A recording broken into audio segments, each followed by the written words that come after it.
Porto Alegre nos anos 80 era uma vila ainda, né? Uma cidade, uma capital longe demais das demais capitais, né? Nossa cidade é tão pequena e tão ingênua. Estamos longe demais das capitais. Roberto Gessing, ele inclusive dizia, né, era uma cidade do interior metida a capital que deu certo. Porque a gente estava sempre atrás de tudo, né? Inclusive de São Paulo, né? Que é ainda, né? O centro cultural. É nesse momento ali, da virada dos anos 70 para os anos 80 e ao longo da década dos anos 80, que vira a chave, né? Que Porto Alegre deixa de ser uma província e passa a ser uma coisa mais cosmopolita, assim. Aquele momento ele foi bastante efêmero, né? Ele começa, dá para dizer que começa ali no final dos anos 70, na Esquina Maldita, que eram 4 bares que ficavam na Sarmento Leite, ali no início da Oswaldo Aranha, e que reuniu uma galera mais politizada, né? Que tinha relação com os movimentos de resistência à ditadura e tal, que era oriunda da URGS ali, né? Então eles atravessavam a rua depois da aula e se encontravam nesses bares, e que no início dos anos 80, muito em função da abertura do Ocidente, vão meio que migrar mais para o centro da Oswaldo Aranha. Mas também no momento que as gerações também vão trocando, essa geração da Esquina Maldita já não é mais a mesma geração do Bonfim dos anos 80, embora alguns transitaram de uma geração para outra e de um espaço geográfico para outro. A gente não pode esquecer do contexto histórico, político que a gente vivia nessa época, né? Os meados ali dos anos 80 é quando a gente tem a transição, né, do processo do regime militar para a democratização, digamos assim, né? 86 é que a gente tem o primeiro presidente não militar.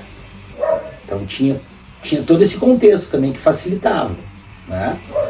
Porque tinha muita gente querendo mostrar as coisas, muita gente que tinha coisa para mostrar, a juventude toda bloqueada, travada, né? Que não podia se expor, porque não podia expor o que pensava ou como era. É um momento importante do ponto de vista histórico, é o nosso grande movimento cultural aqui no sul do Brasil, né? Isso não aconteceu em Curitiba, isso não aconteceu em Florianópolis. E o que a gente teve de movimento cultural importante em termos de Brasil? Tem a Bossa Nova, tem o Cinema Novo, tem a Tropicália, tem o Cinema Marginal, mas tudo isso aconteceu em São Paulo, no Rio de Janeiro, né, no centro do país. No sul do país, esse movimento não tinha acontecido até então. Aquele boom, aquela explosão de bandas, de música, de cantores, de todo mundo surgindo, é porque estava todo mundo escondido, louco para mostrar o que tinha e não podia. O que aconteceu ali naquele momento, diferente de tudo que tinha acontecido antes, é que era um monte de gente querendo fazer cultura, produzir filmes, produzir música, fazer teatro, e esse monte de gente se encontrou no mesmo espaço. E isso fez com que a coisa se ampliasse muito.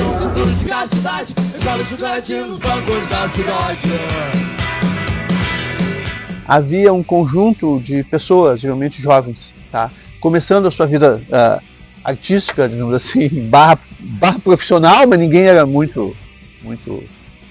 ninguém estava pensando em carreira na época, mas todos começando a fazer alguma coisa. Pessoas começando a fazer teatro, pessoas começando a fazer música, pessoas começando a fazer, sei lá, arquitetura, pessoas começando a fazer cinema. Por mais que tivesse cineastas, atores, atrizes, enfim, quadrinistas, artistas plásticos, quem fez mesmo a fama foram os músicos, né? Porque a música chegou mais longe, a música teve mais impacto, teve mais força, né? Em 1983, mais ou menos, nós éramos 3 caras que ouviam bastante música, né? Trocávamos informações e tínhamos descoberto o punk rock. E aí surgiu a vontade da gente fazer música, né? Com um problema, é que nós não tínhamos nenhuma formação musical, 0 formação musical, né? Mas o que a cultura punk nos dizia é que isso não importava tanto assim, né? Não precisa fazer faculdade, não precisa fazer um monte de aula para fazer música. O importante é ter uma atitude, o importante é ter o que dizer.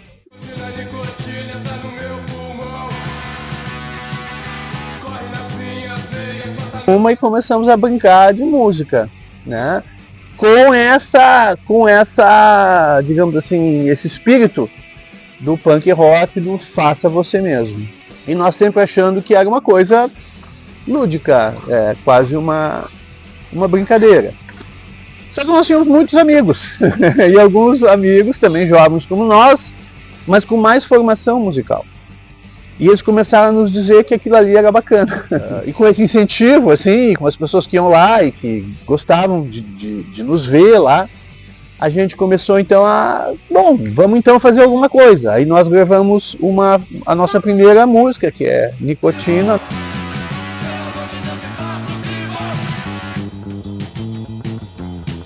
E levamos na Rádio Ipanema, o Mauro Borba.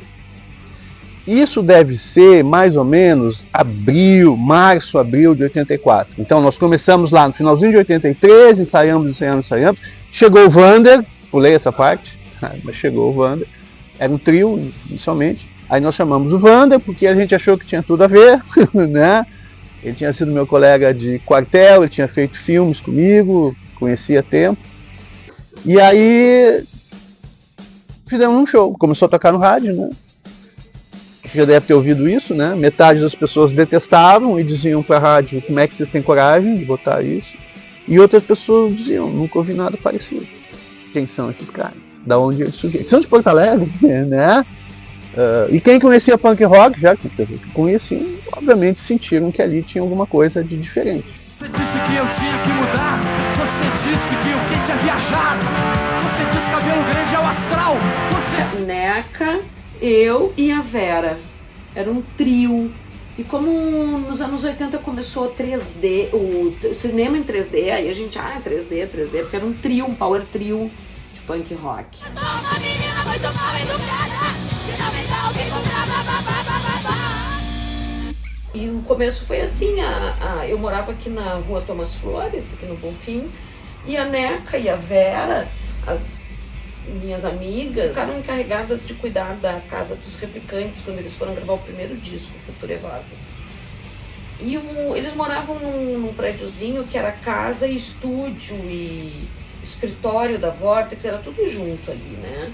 E eu fui visitar as gurias de noite, assim, uma noite de inverno, assim, e levei um garrafão de vinho, um grezinho venenoso e entramos no estúdio para tocar lá pelas tantas, né? Entramos no estúdio e saímos de lá 2 horas depois, suadas, cheias de músicas, cheias de ideias, cheia de tesão, de vontade de fazer uma banda. Aí as letras, assim, apesar de 30 e tantos anos depois, as letras são as mesmas, né?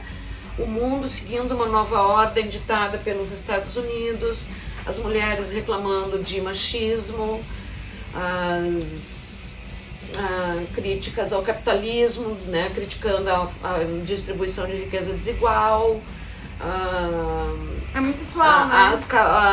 As questões mentais sendo tratadas com descaso, né? vou te prender, vou te bater, vou te prender. Não vou morrer. As gurias iam pro estúdio ali na garra, na força, na coragem. Não sei se dá pra gente falar bobagem, mas as gurias tinham mais pau duro que muito homem ali naquele momento. Elas eram...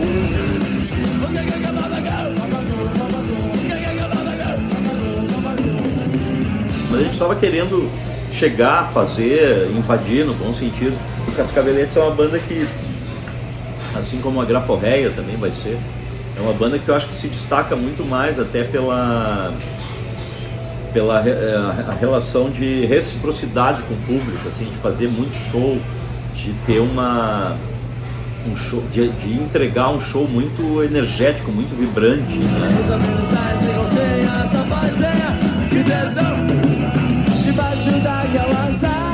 E era um período de redemocratização brasileira, 86, 7, 8 ali. Então tu dizer essas coisas era uma maneira do jovem se autoafirmar também. Pra mim aquilo era uma brincadeira como quem combina com os amigos de jogar bola, assim. Eu pensei que ter uma banda ia virar uma banda mesmo e aquele nome ficaria. Quando tu começa a sentir que o negócio é verdadeiro, tu procura se aprofundar, procura gostar mais.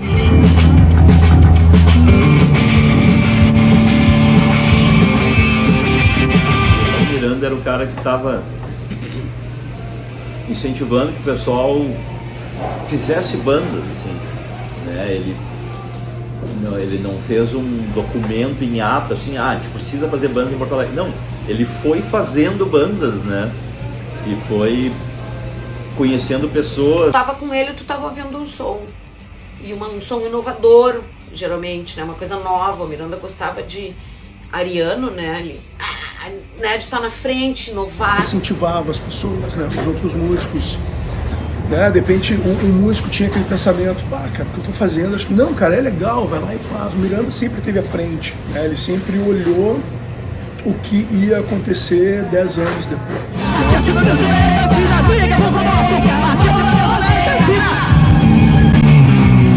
A RCA fez um disco chamado Rock Grande do Sul, e aí tu vai encontrar Engenheiros do Havaí, Garotos da Rua, Replicantes, The Fala e TNT. Esse disco aí, digamos assim, que marcou a expressão rock gaúcho. Porque aí, o que essas 5 bandas têm em comum? São do Rio Grande do Sul. Apesar de elas serem muito diferentes, né? Pega Engenheiros do Havaí e Replicantes, tem muito mais diferenças do que semelhanças. O rock gaúcho não tem uma característica só. O rock gaúcho pode ser o The Fala, Replicantes, TNT, Cascaveirense, Graforré. Não tem uma homogeneidade assim no estilo. Isso aqui é tri-rock gaúcho. Tem muita gente que não gosta da expressão rock gaúcho, né? Porque rock é americano. E o rock gaúcho é um rock 60, assim, completamente anos 60, que suga ali do The Who, dos Beatles, dos Stones, mas é isso, né? Só que, claro, tem o nosso sotaque, né? A Tri, né? A Oh Yeah, né? Sei que tem a ver, mas não posso entender. Encontrei a paz, pode dizer que pode ver. A moda era o nativismo. Tipo, o Borgatinho era tipo um ícone maior. E todo mundo andava pelo chave, tomava mate, essas coisas e tal. Aí eu falei, cadê a minha galera, né? Tipo, cadê a galera com cabelo descolorido, roupas diferentes e tal? Pô, que Biba Meira, a baterista do The Fala, Castor Daut, guitarrista do The Fala, e o The Fala era uma banda muito querida em Porto Alegre, né? Porque nessa época do rock gaúcho inicial, era bem definido, assim, tinha as bandas, tinha o Replicantes que era uma banda mais punk, outras bandas eram mais cientistas, né, tipo Stones, Beatles, Kinks, essas coisas, e nós era um caos já, né, tocava de tudo que era coisa e tal, e tinha essa coisa de ser estranho, né, então assim, o estranho sempre é atacado. Agora tu imagina uma Porto Alegre super machista, conservadora dos anos 80.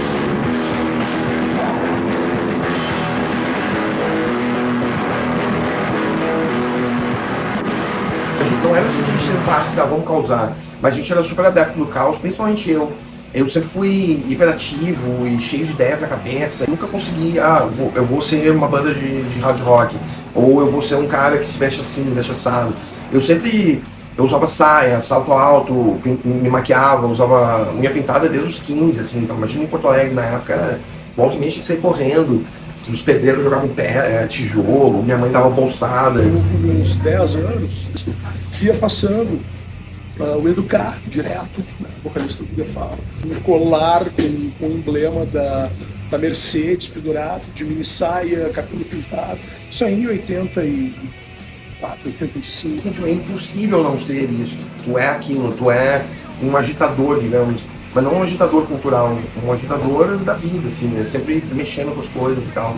Não era muito assim, vamos catequizar as pessoas, ou vamos incomodar as pessoas. Mas daí como a gente viu, a gente não, né? Isso é uma coisa muito minha. Quando eu vi que incomodava as pessoas, daí eu comecei a gostar muito mais. Aí comecei a incomodar muito mais. Muita energia, né? Que não conseguia ficar contida no corpo, ela explodia pra tudo que ela lá.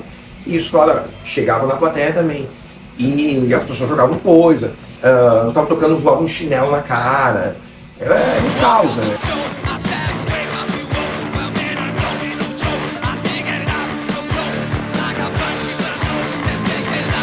A Célia Ribeiro, que era uma colunista de moda, tinha me visto e falou, vai atrás desse cara, pega as informações dele e tal.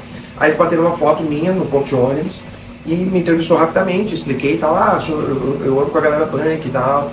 Só que daí ela fez uma matéria no outro dia, super poética, assim, Educar parece um urubu sobrevoando as águas do Ipiranga, não sei o que, porque era tudo de preto, gótico, casacão e moicano, né?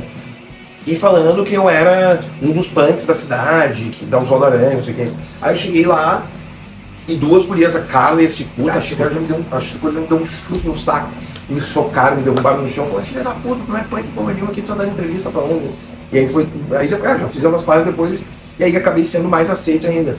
Mas teve essa coisa, tipo assim, que não eram eles, né? Era eu, e eu era um cara de fora, que tinha chego e não fazia parte da turma e tal. Nós éramos muito respeitadas, as minas no punk rock.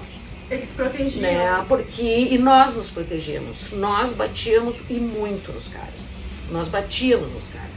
Então essa era a nossa defesa. Né? Pegar o punk paulista é um punk muito mais raiz, digamos assim, né? O berço é muito o ABC, pessoal, filhos de operários, né? Com um discurso muito anticapitalista, anarquista, meio que puxando as coisas lá do punk inglês, principalmente. E nós não, nós éramos os filhos da classe média de Porto Alegre, aprendendo a fazer música. Musicalmente nós éramos mais punks do que eles, porque nós não sabíamos muito pouco de música, então o nosso som era muito radical. Quero uma festa punk, quero uma festa punk, quero uma festa punk, quero uma festa De certo modo, o punk rock aproxima o ouvinte da banda, do músico, né? Quer dizer, a essência do punk rock é que eventualmente tu pode sair do palco e ir dançar com os caras, e de repente o cara vai lá pegar o microfone e vai cantar. Entende? Isso é da essência do punk rock. Caos, anarquia, né? Eu acho que isso não existe mais. E da banda eu era um dos que meio que frequentava bastante ali a noite do Bonfim, né? Era uma noite que tu ia pra assistir um show e acabava ficando, e terminava na rua ali depois, abraçado com alguém. E daí vem essa imagem meio, né? A letra é meio imagética, meio ficcional, mas baseado em muito da convivência real, assim, com as tribos, né? Com a subcultura, essa imagem, amigo punk, escuta esse meu desabafo, essa altura da manhã, já não importa o nosso bafo, né? Passou a noite bebendo, pega a chinoca, monta no cavalo, desbrava esta coxilha, atravessa os Valdaranha, entra no Parque Farroupilha. Esses versos, eles dão uma imagem do jovem urbano vivendo urgência de fazer outras coisas, ao mesmo tempo ele tá ali meio se queixando para um amigo punk, né, um ficcional amigo punk. O pessoal se reúne lá no Oswaldo, no Bar Lula, para dar um zamp na fachada, e dentre outras coisas, né, e tem muitas bandas rolando novas. Tem uma banda só de funk com uns negão desse tamanho. Dos anos 80, era um aglomerado de pessoas que se reuniam no Oswaldo Aranha, principalmente na esquina com a João Teles, que é onde acabou se instalando o Bar Ocidente. E desse lugar, desse ambiente, nesse momento, surgiram muitas bandas, surgiram projetos de cinema, surgiram ideias para peças de teatro, né? Esses artistas, eles acabaram se encontrando nessa boemia. Sempre acolheu todo mundo, acolheu os loucos, os transgressores, né?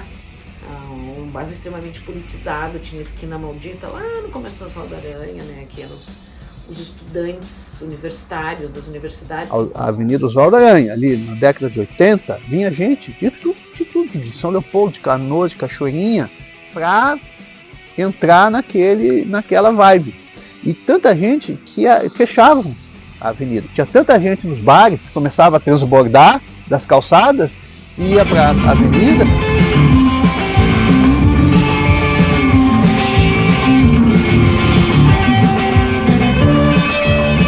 Ficava todo mundo na rua, assim, de quarta a segunda, assim.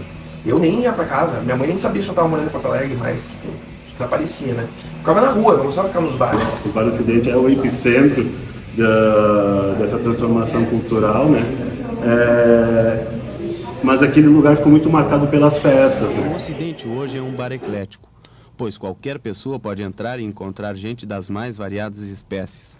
Punks, roqueiros, homossexuais. A maneira que a gente abriu parecia ser que nós estávamos desafiando o sistema.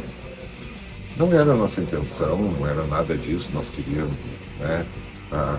Nós não levávamos isso aqui a sério, todos nós éramos recém-formados, todos nós achávamos que íamos ser ricos, famosos e brilhantes nas nossas profissões recém-adquiridas.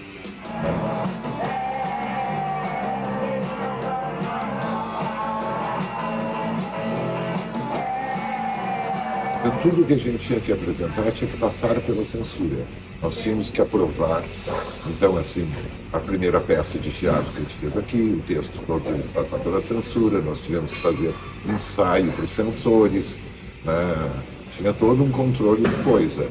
O que a gente sofreu mais foi o empoderamento que a polícia teve durante a ditadura. Então, a polícia civil, a brigada, chegava aqui, eu faço, eu arrebento, porque ninguém nos controla. Foi um espaço que, enfim, né, começou a ser frequentado pelo pessoal do teatro. O pessoal de teatro conhecia o pessoal da música, conhecia o pessoal do cinema. Então o pessoal do cinema começou a ir pro bar também por causa do pessoal do teatro, né? E aí, de repente, tem um espaço aqui, por que a gente não faz um show, né? Daí as bandas começaram a pedir pro FIAP abrir o espaço para elas se apresentarem lá. E aí, de repente, aquilo deixa de ser uma proposta singela de um espaço para apresentações teatrais e se transforma num bar que acaba sendo o cenário de toda essa revolução cultural que aconteceu ali, né? Estavam surgindo as tribos, né? Foi depois que a gente já estava andando com a coisa, que apareceram punks, não tinha um movimento de roqueiro, porque não tinha onde bandas de rock tocar, não tinha, sabe, assim, a juventude que não tinha um lugar democrático, sabe, um lugar democrático que não tivesse exigência nenhuma, porque tudo que é lugar sempre teve assim, ai, não entra de chinelo de dedo, ai, não entra de boné, ai, não entra de tênis, ai, entra, sabe, entra. E eu frequento particularmente esse bar porque nesse bar as pessoas são mais loucas, estão mais ligadas no que está acontecendo no mundo contemporâneo e tem mais a ver com a realidade que eu vivo e penso. E abre espaço para muitas manifestações, tanto que absorveu os replicantes. Nosso primeiro show foi lá. Ninguém sabia o que era punk rock. Querem fazer? Tá aqui. Vai tocar no dia tal. E nós fomos lá. As pessoas acham que são ideias nossas, que a gente tinha ideias e propunha. Não, nós éramos permissivos. A coisa que, assim, a maior qualidade do Ocidente foi a permissividade. Né? Assim, violência zero e o resto, sabe? Façam o que quiser. Sempre o Bonfim, sempre muito residencial, né? Então o pessoal ficava com medo, porque tinha uma galera com visual estranho e tal. E eles meio que foram reprimindo, conseguiram tirar a galera daqui, a galera teve que sair e tal, fecharam os bares, e aí sim ficou uma merda, aí virou uma Cracolândia. Aí as pessoas assaltavam os moradores, que era muito mais legal com a gente, que era de boa, só era estranho, entendeu?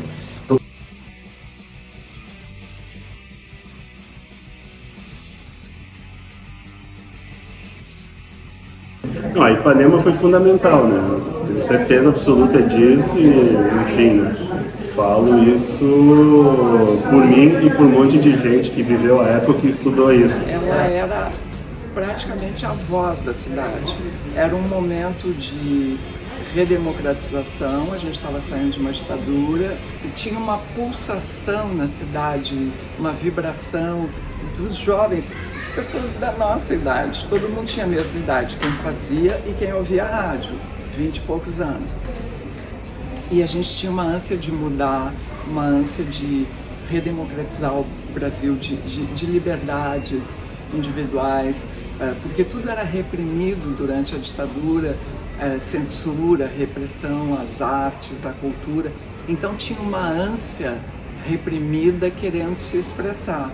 E a rádio foi esse veículo, tanto da cena musical como da cena cultural. A gente entrevistava todo mundo. O pessoal de teatro vivia na rádio, cinema, literatura e música. As bandas nos levavam músicas que tinham gravado, a gente rodava muito, o público gostava, se identificava e queria ir àqueles shows. Então, era uma cadeia produtiva que incluía estúdios de gravação, estúdios de ensaio, casas noturnas que abriam espaço para músicos ao vivo. Era toda uma cadeia que se movimentava a partir da execução das músicas na Ipanema. Prancha importada, sombra da meninada, corpo de atleta e E quando a gente fez Surfista Calhorda, começou a tocar Surfista Calhorda, imediatamente a gente percebeu que ali era uma música de comunicação fácil com o público. Principalmente porque pegava um momento aqui que tinha uma surf shop em cada esquina. E esse pessoal do surf shop ouvia muito a rádio Ipanema, onde tocava Replicantes. Então quando a gente gravou Surfista Calhorda, o nosso compacto, e a música começou a tocar nas rádios, principalmente a rádio Ipanema, fechou todas, porque nós estávamos falando de algo que todo mundo sentia como real. A Ipanema tinha era patrocinada por várias lojas de surf. E alguns donos de loja, pô, mas estão tocando esses caras aí que estão chamando os nossos clientes de calhordas? Tu não acha isso meio ruim? Mas aí todo mundo percebeu o seguinte, o calhorda nunca se acha calhorda. O calhorda se acha um surfista bacana, entendeu? Então é sempre teu amigo. Ah, tá falando surfista calhorda, é aquele meu primo ali. Eu não. Ele não vale uma nave, ele não surfa nada, ele não surfa nada. Mas quando ele a gente tocava tudo, então, e também politicamente, comportamento, a coisa da ecologia, da diversidade.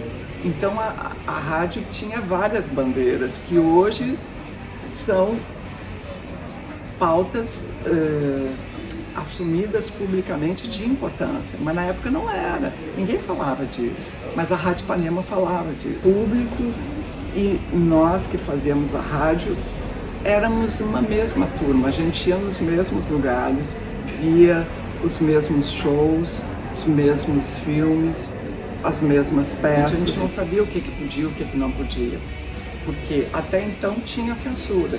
Aí daqui a pouco começa a não ter mais uma censura prévia, mas tudo que ia ao ar tinha que ser gravado e era auditado por um órgão chamado Dentel, que era do governo. Tempo que quando eu rodei uma banda que estava se lançando, Cascaveletes, que tinha uma música chamada Menstruada, isso foi um escândalo, assim, e houve, era o tipo de coisa que a gente não sabia se podia ou não, mas por que não ia poder? Não é um palavrão, mas era um tabu, digamos. Aí os Cascaveletes foram no programa da Angélica, tocando Eu Quero Comer Você, e as crianças cantando e batendo palma, e a Angélica ainda interpela, sabe? É música nova, né? Eu quis comer você, é o nome da música. Olha só, que barato. Como é que tá o grupo Cascaveletes? Tudo certo? Demais. Legal, obrigado por terem vindo. A cidade de Porto Alegre não enxergava aquele Bonfim do início dos anos 80 como um ponto de efervescência cultural que era significativa, não só para aquele momento, mas para tudo que a gente estava vivendo em termos de cultura a partir de então. Aquela cena dos anos 80 foi importante para muita gente, não tem então nenhuma coisa. Que eu mais me orgulho dos Replicantes é a quantidade de pessoas que dizem para mim, comecei minha banda por causa dos Replicantes. Comecei a minha banda e a gente só tocava cover dos Replicantes, que era a única música que a gente conseguia tocar. Que era bem simples. Nunca mais eu ouço você, nunca mais eu caio do bicho. Vou ajudar no prazer, vou hippie, punk, eu imaginista. E com o tempo as pessoas viram que eu falo, não só mudou muita coisa em termos musicais, mas em termos de comportamento, em termos sociais também, né? Essa coisa de sei lá, não ter limites, não ser uma coisa nem outra, mesmo questão de gênero também, tudo mais, né? Essa coisa na época não era muito discutida e tal, então eu acho que depois, hoje talvez algumas pessoas vejam a gente como precursores nessas coisas e tal.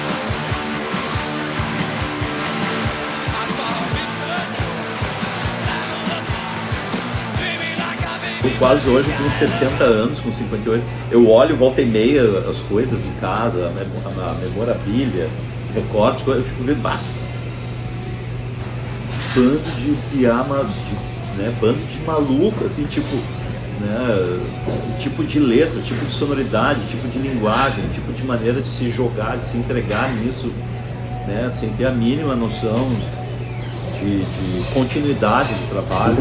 Dificuldades que aparecem, a gente tem que superar através de trabalho, através de de união, antes de mais nada, né? Eu acho que todo esse movimento surgiu pelo mesmo movimento que surgiram todos os outros, o mesmo motivo que surgiram todos os outros movimentos musicais do mundo. Uma cidade isolada, cozinhando entre si as coisas, uns tocando para os outros. Ninguém pensava em fazer sucesso, ninguém achava que ia ganhar dinheiro. Nenhuma dessas bandas achou lá no começo que fosse mais que uma simples diversão. É melhor não levar mal, mas eu pensava que era o tal. 5 anos no meu quarto, escrevendo um jornal. Óbvio, todos eles queriam ser conhecidos, todos eles queriam fazer sucesso, todos eles queriam ganhar grana. Isso é uma questão lógica, mas do papel que eles tiveram, o papel que eles desempenharam nisso tudo, nenhum deles tinha a mínima noção de que isso aconteceria. As coisas, às vezes, eu pergunto geralmente para eles assim, pô, e quando tu te dá conta de que tu tá na história? E de que nunca mais vai se falar em música do Rio Grande do Sul sem falar o nome de vocês? Como é que vocês... Né? Às vezes eles mesmos ficam assim, pois é, né? Às vezes a gente não se dá conta. A besteira que eu fiz quando você me chamou de indecente.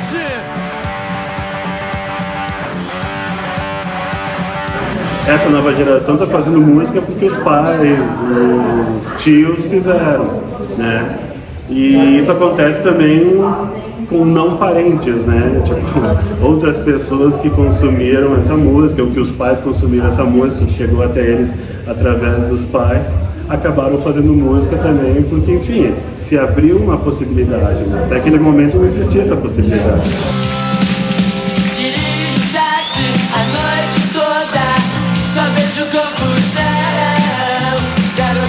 Eu acho bárbaro gente nova, né? E eu tenho exemplos disso que aconteceram, que ouvem, que admiram, que vão atrás desses artistas, dessas bandas dos anos 80. E aí a gente vê pelo público também que estava nos 40 anos dos Replicantes, tinha bastante gente nova, que talvez receba as influências daquela época por irmãos, por pais, né?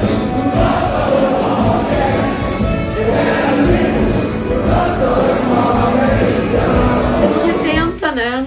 Quem lembra não viveu os anos 80, né? A gente diz, porque era muita loucura. Se essa recordar viver os Sex Pistols. Quero uma festa porque quero uma festa porque quero uma festa porque quero uma festa porque quero uma festa em que eu possa dançar Crash, Undertones e GBH. Ficarem no banheiro, eles podem na cozinha, comprar na escada e viver todo o sofá. Quero uma festa porque quero uma festa porque quero uma festa porque quero uma festa porque quero uma festa com os Kennedys. Eles aqui sabem o que é hardcore.